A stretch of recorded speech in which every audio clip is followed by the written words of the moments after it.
Hi everyone, this is What G Reads and I'm Gabby. Welcome back to another video. So today, the video I'm planning to film is all about popular books that everybody else seems to love that I really didn't like. It happens, it's normal, you're not gonna like every book, but sometimes I feel like when I go for Bookstagram or I'm watching YouTube, it seems like people don't really speak about that much about books that they don't like that much, particularly on Bookstagram. You see like amazing, wonderful reviews all the time. And particularly for popular books, sometimes I kind of feel like I should have liked them more than I did, which is silly because they're books and you can like what you like.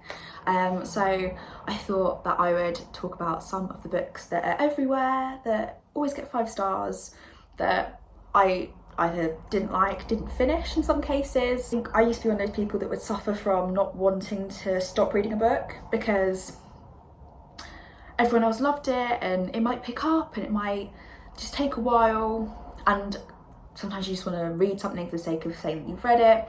But yeah, some of these books I managed to just ignore that and stop reading them and move on to something that I did like instead. So yeah, if any of these books weren't your favourites either, let me know, you're not alone. We can talk about it together in the comments. The first book that I didn't love as much as everyone else is Law by Alexandra Bracken. I think this was one that I saw people talking about a long time ago actually now. It was, I don't know, maybe 2 years ago that it was getting a lot of hype, and I will say that the cover is really cool. I haven't got these books with me, to be honest, because it's been a while since I've owned some of them, and I've probably got rid of them since. It was sort of like I think it was an ancient Greek, kind of, not a retelling, but it was kind of inspired by ancient Greek myths. And it kind of followed one girl as she got tied up in sort of like a battle or a war. There was a battle between gods, and I think I got about 100 pages in and it just felt like nothing had happened. Nothing was really explained. Like there was a lot sort of like of chaos going on, but I had no idea who anyone was, why they were doing what they were doing, and it just seemed like simultaneously chaotic but also quite boring. It was kind of just like they were like running from one brownstone house in New York to another and like smashing it up. Like I was quite confused and also bored, and I kind of got to the point where I was like, oh, I actually don't care. I actually don't care anymore about what's happening. So I did put it down. And I think it's quite a long book as well. I think it's over 400 pages. So I just didn't have the time or the energy. So yeah, Law was not a book that I enjoyed. The next book that I stopped reading quite early on was My Dark Vanessa by, who wrote My Dark Vanessa? By Kate Elizabeth Russell, I think. I was intrigued by the plot. I knew it was kind of dark and not very nice topic, but I was kind of drawn in by it. I thought it'd be really interesting and something that could be done really well. But I found when I was listening to the audiobook actually, which might have contributed to this problem, but I found that when I was listening to it, the scenes between the main character, is her name Vanessa? Potentially, and the teacher, from Vanessa's perspective at the beginning, bearing in mind she's an adult now and it's kind of the beginning of her rethinking about what happened to her when she was younger, and unpacking that trauma that she hadn't quite engaged with before. They were really, I don't know how to explain it, but they were really romanticised, and I know that it's coming from her perspective and she doesn't quite understand that they weren't good experiences, but I just felt like I was reading like a romance book the way that it was being described, and I felt really uncomfortable, and I just didn't get it. I thought it was a really odd choice to do, and I understand that why she'd make that choice, but I think it could have maybe been dialed back a touch. It felt very odd and I didn't like it, and so I decided to stop listening to it. Maybe if you were reading it, it wouldn't be quite so visceral, don't know. But I borrowed the audiobook from my library, and I wasn't going to go and spend money on a real copy, on a physical copy, and I wasn't really enjoying the audiobook, so I did stop listening to that one, unfortunately, as well. But again, I know it's so popular, people absolutely love it, and maybe if you can push past that beginning bit, maybe it all kind of comes full circle, and I don't doubt that it's a good book and it's a very interesting topic and kind of a bit taboo and a bit of a tough read. I do understand that, but I just couldn't get through that beginning bit, sadly. Next, I didn't really get on with the Atlas 6 by Livy Blake. I was really excited for this, and I actually had a proof copy of this. I had an ARC of this, and there were parts of it that I did really like, but I think overall it was too long. It was a bit too dense for what it was. It didn't need to be that dense, and it felt quite unbalanced. It felt like there were kind of one or two many characters that she was trying to focus on. So if you don't really know, the story of the Atlas 6 is that there are 6 magicians and they get brought to like a special training program sort of thing, and it's all a little bit kind of cagey. No one quite understands how they've been picked and how it's all going to end up, but they get told that only 5 of them can kind of make it through to the next stage of whatever they're doing, and they're still kind of going through the process of figuring out their abilities and how they kind of work as a group together, the 6 of them. I don't know if this is a spoiler. If you haven't read it and you want to read it, maybe skip forward a bit because this could potentially be a spoiler. But essentially they realise that only 5 of them are going to go forward to the next stage, but it's not just that one person's going to be told to like pack their bags and leave, like Love Island. They are actually going to get killed, which obviously puts the fear of God in all of them, and things get very tense. I really, really like that concept, and the setting was great. They were kind of in this spooky house, and there's like kind of Library of Alexandria vibes and kind of like lost information, and all of that I really liked, but it just felt like there was not all of the characters felt actually fleshed out. It's like you could very easily forget about some of them, and the kind of the ones that I liked the best were the ones that kind of got left by the wayside a little bit.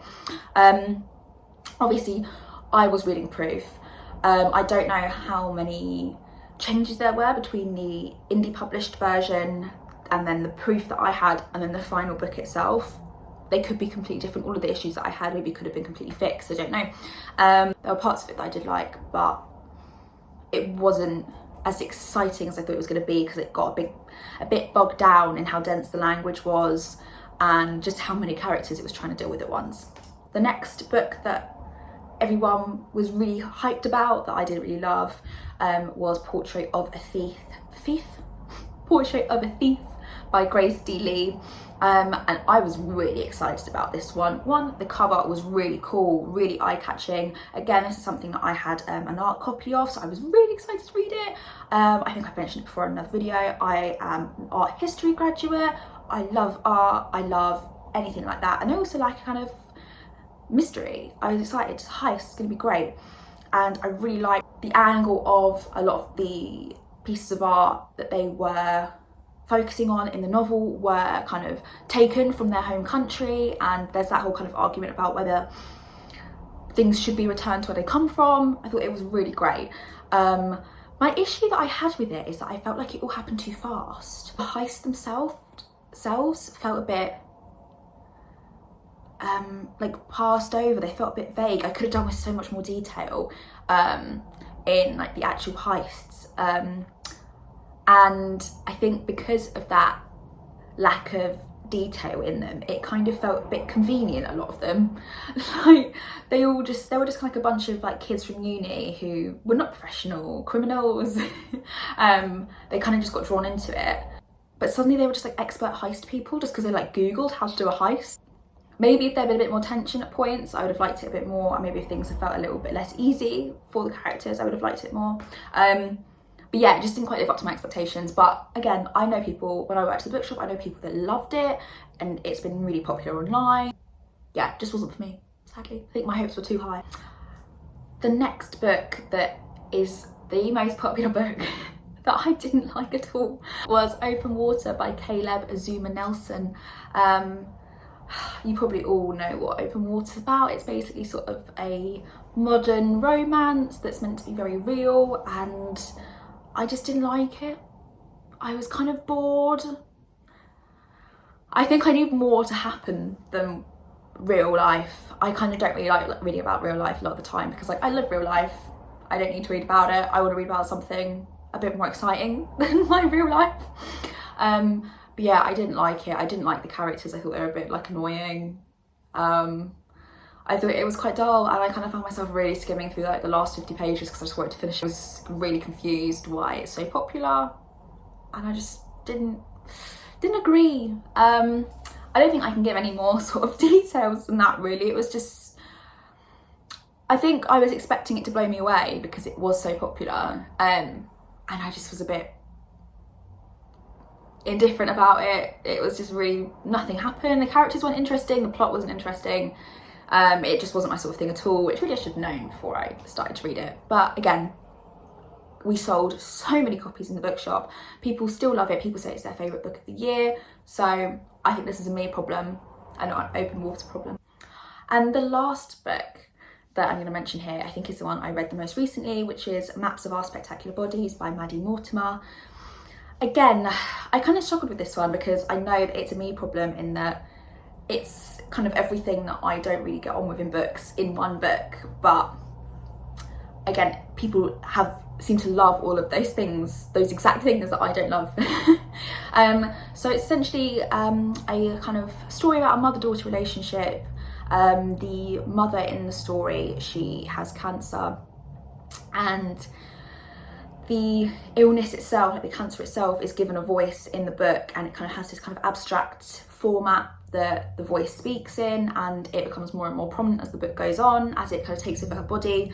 And aside from that, in the plot itself, you learn about a relationship that the mother had when she was young that kind of still plagues her and has affected her current relationship, and you kind of are questioning like, why is she, she's like 40, why is she still going on and on about this relationship she had when she was like 15? But that all, I mean, I won't say why because this is still quite a recent book and I don't want to give any spoilers. But then it all kind of makes sense in the end, and yeah, it's a very sad book. There isn't too much joy in it. Again, but that's not a problem for me. Like, that doesn't normally put me off books. It was, I've said it before on the channel, I don't really get on with abstract stuff very often, and I think this was too much for me. It didn't sort of feel clever or poignant, it just felt like it was there to be weird, which I think some people really like, but not me necessarily. I found the story itself a bit confusing. Not confusing, but I was sort of questioning why the things that the mother, I can't remember her name, the woman was worrying about, what she was worrying about at this time in her life. I don't know, maybe that's incredibly realistic, and actually how somebody kind of in her 40s would think, but I kind of found myself thinking like, you've got so much more that could be occupying your brain space, but you're worrying about like this kind of relationship you had when you were like kind of a teenager. And there were just things that I kind of thought, would you really be thinking about this? Would you really be spending so much time thinking about this particular thing when you're like a grown woman and you've gone through your whole life and you're dealing with such consuming things in this moment? Would you really be worrying about that thing that happened like 25 years ago? Maybe you would, I don't know. I'm not, a wise woman that's lived through her life. Maybe that is exactly the type of thing that you'd be worrying about at that age. But for me, I just found it frustrating, really. I kind of found myself thinking, oh my God, why is she worrying about this? And it obviously meant I kind of really didn't like the main character, which makes reading a book quite difficult.